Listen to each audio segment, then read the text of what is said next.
Mga kapatid, magandang hapon po sa inyong lahat. Ang dami pong ibinebentang mga sasakyan ngayon dahil nga po siguro sa nangyayaring krisis sa produktong petrolyo katulad ng gasolina at diesel. At dahil sa halos hindi na nga rin nagagamit yung ibang mga sasakyan, katulad ko nga po, 5 sasakyan ang hindi ko ginagamit dahil nga ang lalaki ng makina ng mga sasakyan ko, 2.4, 2.0, buti na nga lang yung nag-iisang diesel na sasakyan ko, yung Pajero ni Sargento, ay talagang hindi pa nagagamit dahil nga po may inaayos pa tayo. Ngayon mga kapatid, dahil nga po sa maraming nagbebenta ng sasakyan ngayon at apektado ito ng krisis na nakakasalamuhan natin, apektado rin po yung presyo ng mga sasakyan na yan, ng mga ibinebentang second hand. At dito po ngayon, nagte-take advantage ito pong mga bumibili ng mga second hand na sasakyan, ito pong mga nagba-buy and sell. Alam nyo naman, yung mga nagba-buy and sell po na yan, kapag po yan ay tumawad sa mga ibinebenta niyong sasakyan, grabe. Talaga namang sobrang baba ng tawad nila. Dahil nga po sa yan ay ipapaayos pa rin naman daw nila, pagagandahin nila. At sabi nga po, talagang pinapalitan daw yung mga piyesang sira. So, kapag bibilin kasi nung buy and sell yan, yung inyong sasakyan, lahat ng bagay na makakatawad siya sa inyo, ay gagawin niya yon. Pero ang masaklap, eto na. Kapag yan ay naka-display na, okay, siyempre kailangan maganda. Parang babae na minake-upan mo na maging maayos ang kanyang itsura, pati yung makina, talagang sobrang linis, no? Kaya pag ikaw ngayon ay tumingin nung mga binebenta, nung mga bogus, hindi naman lahat. Marami kasi talagang pasaway na mga nagba-buy and sell. Kapag tinignan mo na ngayon yung unit na yan at nabighani ka doon sa sasakyan na pinuntahan mo sa kanilang mga displays at hindi ka ngayon nagsama ng matuwid na mekaniko rin, yung magaling na mekaniko, ito ang mangyayari sa'yo. Dito po sa subscriber po ni Autorans na pumunta sa akin dito nung isang araw. Kabibili lamang po niya nung kanyang second hand na SUV. Pagka galing po niya diyan sa isang mall, diyan sa may Marcos Highway, na sakop ng boundary ng Cainta at Pasig, o alam niyo na kung anong mall po yan, marami kasing mga pwesto ng buy and sell doon. Pagkagaling niya doon, diretso po akyat dito sa Autorans, alas 4 na po ng hapon yon, at gusto nga raw po niyang ipa-PMS sa akin. Gusto niyang ipa-check sa akin yung unit na nabili niya. Pero dahil nga po sa kabibili niya lang, at siyempre kung ikaw ay bibili, dapat iuwi mo muna. Diba? Excited ka talaga doon. Pero nagtaka ako, kabibili niya lang, gusto niyang ipa-PMS amin, gusto niyang ipa-check up. Ito pong papakita ko po sa inyo, itong mapapanood niyo po mga kapatid, ito po ay video footages po na galing po sa CCTV po namin dito. Sinadya ko pong takpan ang mukha ng aking subscriber, pati yung kanyang boses, pinalitan ko po yan para hindi naman po siya, baka awayin siya ng buy and sell na nagbenta sa kanya ng sasakyan. At hindi ko na rin po ipapakita sa inyo yung sasakyan. Ngayon, ito po yung naging usapan namin sa CCTV. Kayo na po ang bahalang humusga at kayo na rin po ang mag-isip. Kung kayo ay bibili ng mga second hand na sasakyan ngayon, ano ang inyong mga dapat gawin? Wait, nagdadasal po. Ano ba? Papa-PMS po. Ay, wala. Sabi ko, ay, sir. Kaya alam sir, alas 4 na. Di ba kahit iwan ng sasakyan, kahit iwan sir, tama mo lang. Oo. Gusto i-connection ko ito. Kung pera ba ako, kuha na. Kung ventilatin mo, hindi nila. Ventilatin na ako, bali, sa pinsang misis, kilala ko yung pinagsigan. Kaya lang, hindi niyo pa na-test drive yan. Baka may... Natestimate ko na sa isang araw, sir. 66,000 yung doon, sir. Kasi money back guarantee naman pag i-profile. Automatic transmission. Nag-15. Sir, napagalaman na naman niya. Oo nga. Kaya lang kasi, hindi mo pa masyadong kilala yung nagbili natin. Baka mamaya... Hindi, kaya ko sa sir. So, pakano? Kaya issue unit, ang hindi ko pa kilala. Baka mamaya biglang maglabatan ng issue niyan. Then, napakialaman ko na. Hindi, check up niya muna, sir. Baka mawala yung money back guarantee mo. Hindi, sinati ko sa kanya, dahil copy ba ako? Kasi, gusto ko yung usapan lang. Kasi ang ano ko, sir, dito, bago pawating-gating, yun na din. Oo eh. Kaya gusto ko makapag-vision, actually, yung APS na, due for ano na. Yan natin isang ginawari ko kasi marami na akong experience niya. Yung pag-ingili lang, yung errors kasi, yung mga faults, hindi mo agad malalaman yan ng isang gamit lang. Lalo na Then, hindi naman sitya palang sitya. Gawa rin, ano ko yun. ayoko siyang galawin pag ganyan. Baka mamaya lumabas ang issue na, ang dami ko na naging problema. Hindi firma ka na waiver, sir, na kung ano man may masira dyan. Ano siya, system mo. Kasi ako, Hindi naman makikita sa scan yun. hindi, kung legit kong 66 years, sabi niya, pwede, yung Walang problema. So, yung sira niya, hindi makikita. basic sa power steering, check yung nga po, yun nga rin sa power steering. Kung pwede niya check. So, galing pa ako sa Salsi, marising, kung lahat niya, what's kasama kayo, pamilya. Nagsigarap na, nakal na, i-check. So, yung ganito muna. Yomar! Yomar! Kasi marami na akong ganyan bro na issue na dinala dito, yung pabibili lang. Tapos naglabasan ng mga errors. Tapos sasabihin nung nagbenta, hindi, okay yan, okay naman sa amin eh. Okay yan, hindi walang problema sa ganun. Dami din ganun. Pero yung mga issues, hindi naman lumalabas sa akin eh. Yes, yes.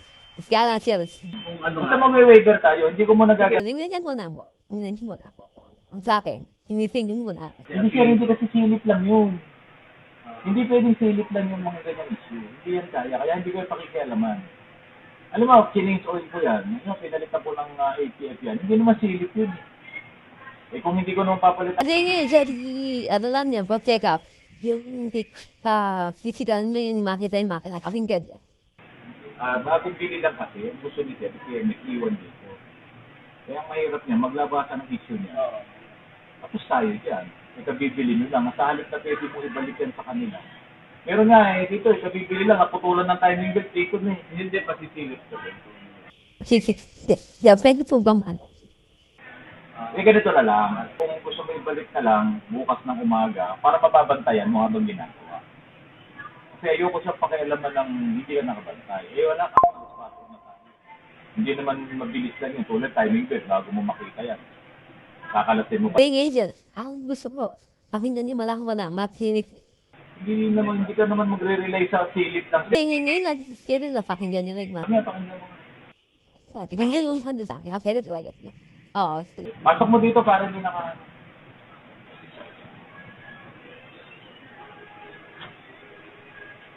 Mga kapatid, ako po mismo ang tumingin dun sa kanyang sasakyan. Iyon kasi ang request niya. At dahil nga po sa nagtitiwala po siya sa akin na i-check ko na lamang dahil ayoko ngang pakialaman yung pag-change oil, pagkapalit ng ATF, sabi niya i-check ko na lamang.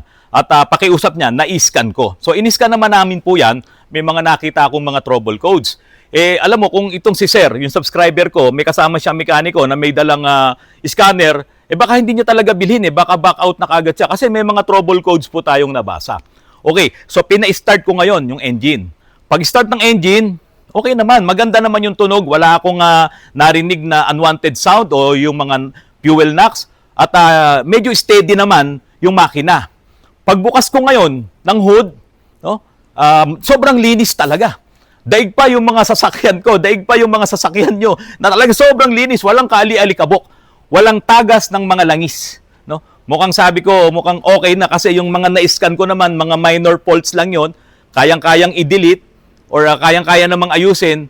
Parang sabi ko, okay na to, parang ang linis. Pero hindi pa ako nakontento doon sa malinis lang. Kasi nga po, pagka po galing sa buy and sell, yun naman talaga malinis na malinis po yan. Pinatanggal ko ngayon kay Jomar yung dipstick. Tanggal talaga. Kasi pag hindi mo tatanggalin, mga kapatid, nakaharang pa yung dipstick doon, hindi mo malalaman kung may tatalsik Posible may usok, may steam, pero pag hindi mo tinanggal yung dipstick mismo doon sa suksukan, hindi mo malalaman kung gaano kagrabe ang blow-by niyan. Naku mga kapatid, pagtanggal na ganun, nung dipstick, ayan na, sumunod na yung malakas na talsik ng langis. Kitang-kita po yan nung nakabili, nung SUV na yon, nakita rin nung kanyang kasama. Binidyuhan pa nila. Kaya sabi ko nga sa kanya, tignan mo sir, na ano tayo, nasingitan tayo dito. Eh, sabi nga niya, kakilala pa naman niya yung kanyang nabilhan niya na dati to. So, yun lang ang nakakalungkot doon. Kasi kung hindi mo alam kung paano tumingin ng maayos na makina, nga segunda manong bibili nyo, makakabili ka ng depektibong makina. At nung tinawagan, yung binilhan, ang sinasabi ng binilhan okay lang daw yung may talsik. Ang masama daw yung may usok. Ito mga kapatid, kung ang usok ay malakas talaga na parang tambucho, masama talaga yon. Ngayon, kung may usok lang na kaunti, iyon ay pwedeng steam lamang dahil mainit na doon sa loob ng makina. Ang langis kasi nagkakaroon din talaga ng konting usok yan na nandoon sa crankcase, no? At yun ay lalabas naman talaga doon sa suksukan ng dipstick. Kaunting usok, okay lang yun, masasabi natin. Steam lang yun. Pero kung yung usok at may kasama rin na malakas na talsik ng langis, masama na po yun. Pero ito kasi, malakas na talsik ng langis. Ang ibig sabihin nun, malakas na yung compression na lumulusot doon sa mga piston ring. Ang langis na nasa crankcase, itinutulak niya na para umakyat doon sa suksukan ng dipstick. Matindi na po yung blow-by nun, mga kapatid. Kaya nung nakita yun nung may-ari, talagang bakas na bakas sa pagmumukha niya yung panghihinayang. Pero ang hindi nila ini-expect, makakabili pala sila ng ganong problema. Problema na bilhin nila ron kasi kung i-overhaul mo yun, 1,000 din po yun Kaya ang sabi ko, kausapin nyo na lamang yung binilhan nyo, total may kasulatan naman pala kayo, at ibalik na lang yung pera na naibayad nyo sa kanila. May EPPMS daw. Nabibili lang daw niya, ngayon lang daw bibili. Sabi sir, kami nagtatrabaho ng ganyan. Nabibili mo lang, aralin mo muna yan. So, akin ko muna, papilarin mo muna yan. Hindi ako gumagalaw ng kabibili lang si EPPMS. Kasi pinipilit, hindi sir, ano lang, kita ko lang, hindi talaga siya pwede. At nakiusap kayo siya lang. At pag alis ng dipstick, gano'n lang yun. Tingnan mo sir, sabi ko sa'yo. Kung kinakailaman ko yan, ako pa masisisi mo Ayun, kinakausap ko na yung nagbenta. Sabi ko, balik mo na lang yan. Ang pangit nga ng pagkakapintura sir, 500,000. Balik mo na lang yan. 500,000 Mga kapatid, ito isang tip ko po sa inyo tungkol po dyan sa talsik na lumalabas dun sa suksukan ng dipstick. Kapag po kasi naka-display, itong mga sasakyan na yan na bibili nyo, mapa gasolina or diesel engine, kapag in-start yan, dahil gusto nyong ma-check kung maganda ang tunog ng makina, hintayin nyo pong uminit yan. Kailangan mainit na mainit. Minsan nga, kailangan talagang i-test drive nyo. 30 minutes to 1 hour, i-test drive nyo yan. Huwag kayong papayag na hindi yan ma-test drive. Dahil yung talsik po na yan, lumalabas yan, nagmamanifest yan, kapag po mainit na yung makina. Kasi ang langis po natin, kapag po bagong start ng engine, malapot po yan.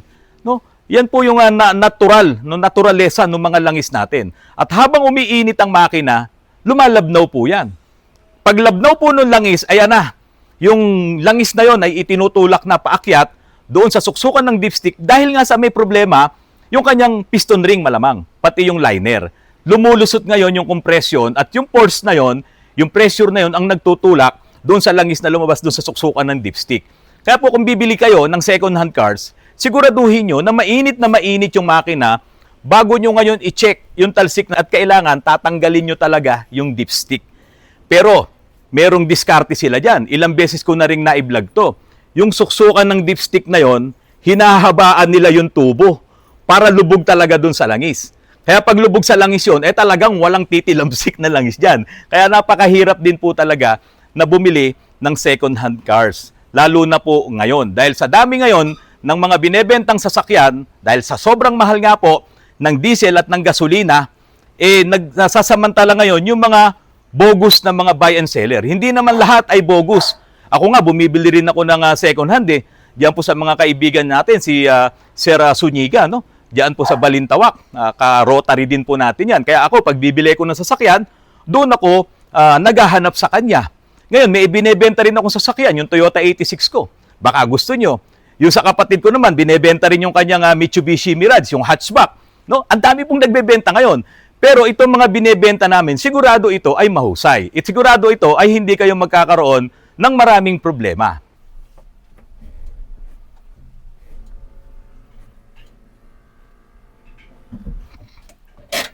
Mga kapatid, kailangan ko munang ipakarwas itong si Moretti Conserva.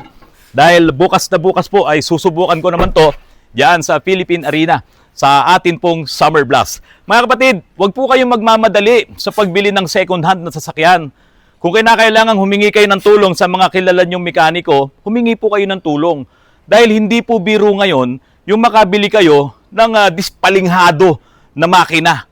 Napakamahal po ng overhaul ng makina at kung minsan hindi pa nagiging maayos, kung minsan makakabili rin tayo ng mga counterfeit na mga spare parts. Minsan hindi rin namin alam kung alin ba yung original. Kaya talagang bumibili kami doon sa mapagkakatiwalaan nating mga supplier. Kasi pag nakabili kayo ng counterfeit, mga peke na mga pyesa ng makina, naku, asahan mo, hindi tatagal ang makina. Kaya wag po kayong magmamadali. Kung gusto nyo, mag-electric vehicle na lang kayo. 500,000, pinandaw nyo sa isang electric vehicle na kahit sabihin mong 1,000,000 yung halaga ng electric vehicle na yon, matipid pa at siguradong mai-enjoy mo kasi bago. Wala kang sakit ng ulo. So, yun ang maipapayo ko sa inyo. Kung bibili kayo ng second hand ng mga sasakyan, magsama kayo ng mekaniko, hanggat maaari, piliin nyo rin yung bibilihan nyo. Maraming nagbebenta ngayon, baka mamaya yung kaibigan mo, yung pinsan mo, yung kapatid mo, no? Yung kumpare mo, yung kumari mo, binebenta yung sasakyan nila. Yun na lamang muna ang tignan nyo. Kung kinakailangan, dalhin nyo naman sa shop para ipacheck, siyempre, papayag naman yung nagbebenta ng sasakyan dahil sila ay totoong kakilala mo. Mga kapatid, maraming salamat sa patuloy na pagtangkilik nyo po sa aking channel. Sana po, doon sa mga hindi pa nakasubscribe, pakisubscribe, pakilikes at pakishares po ang aking mga video. At huwag nyo pong kalimutan na pindutin ang notification bell. Mga kapatid, Summer Blast bukas, magkita-kita po tayo. Magandang hapon po sa inyong lahat.